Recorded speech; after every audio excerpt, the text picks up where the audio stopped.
Krisis moneter adalah krisis yang berkaitan dengan keuangan suatu negara. Krisis moneter 1998 melanda negara Asia Tenggara sejak Juli 1996. Krisis moneter pada masa reformasi tersebut turut mempengaruhi perkembangan ekonomi di Indonesia. Dampak krisis moneter menyebabkan nilai tukar rupiah melemah terhadap mata uang Trinidad atau dolar Amerika Serikat ke level 16 per dolar. Selain itu, krisis moneter juga berdampak pada berbagai bidang kehidupan. Berikut dampak krisis moneter pada Indonesia. 1. Harga bahan pokok naik. Turunnya nilai tukar mata uang rupiah mengakibatkan harga barang pokok naik. Kenaikan bahan pokok membuat masyarakat kehilangan daya beli. Beberapa barang sulit ditemukan hingga harga melambung tinggi. Kenaikan harga ini membuat protes masyarakat terjadi di mana saja.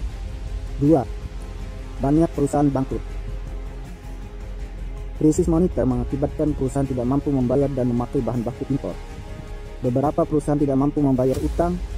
Akhirnya, mereka membutuhkan mata uang dolar Amerika Serikat untuk membeli bahan baku karena rupiah menurun. Hal ini berdampak pada pengangguran pekerja di perusahaan. Akhirnya berdampak pada kemiskinan dan pengangguran tinggi. Naiknya kebutuhan bahan pokok membuat kebutuhan biaya hidup semakin tinggi. 3. Bank di Indonesia mengalami kredit macet. Dikutip dari jurnal Mediacom, Bank Indonesia mengalami kredit macet karena turunnya nilai tukar rupiah. Kredit ini berdampak pada kegagalan bisnis dan utang.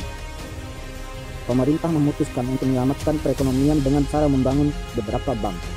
Pemerintah membentuk Badan Penyihatan Perbankan Nasional atau disingkat BPPN. Tujuan pembentukan ini untuk mengawasi bank yang bermasalah. 4. Terjadi demo besar-besaran.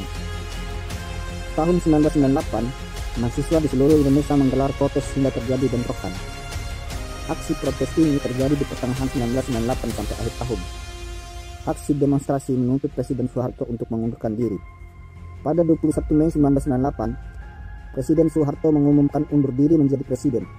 Setelah pengumuman tersebut, jabatan presiden diganti oleh B.J. Habibie. 5. Hilangnya kepercayaan negara asing. Krisis moneter membuat investor asing kehilangan kepercayaan. Investor asing ini dapat menanamkan modal di perusahaan dalam negeri apabila nilai tukar sesuai dengan harga pasar. Tetapi, menurunnya nilai mata uang mengakibatkan investor tidak lagi percaya, mengakibatkan beberapa perusahaan gulung tikar. 6. Perusakan dan penjarahan. Orde Baru dan krisis moneter mengakibatkan kerusuhan warga, mahasiswa dan aparat. Aksi protes ini mengakibatkan pertumpahan darah hingga menewaskan beberapa mahasiswa. Kemarahan masyarakat mengakibatkan penjarahan barang besar-besaran. Terjadi perampokan di beberapa daerah. Selain itu, terjadi kasus pelanggaran HAM dan isu rasisme. Penyebab krisis moneter. 1. Sistem devisa yang bebas tanpa pengawasan memadai. Ketika itu Indonesia menganut devisa bebas, sehingga nilai rupiah convertible. 2. Masyarakat bebas membuka rekening falas untuk luar negeri dan dalam negeri. 3. Perusahaan tidak dapat membayar utang jatuh tempo beserta bunganya. 4. Nilai mata uang rupiah relatif melemah terhadap dolar Amerika Serikat dan membuat nilainya terlalu tinggi. 5. Sistem bank di Indonesia saat itu lemah hingga berdampak pada meningkatnya utang luar negeri. 6. Situasi politik yang memanas pada 1998 turut berdampak pada kondisi ekonomi.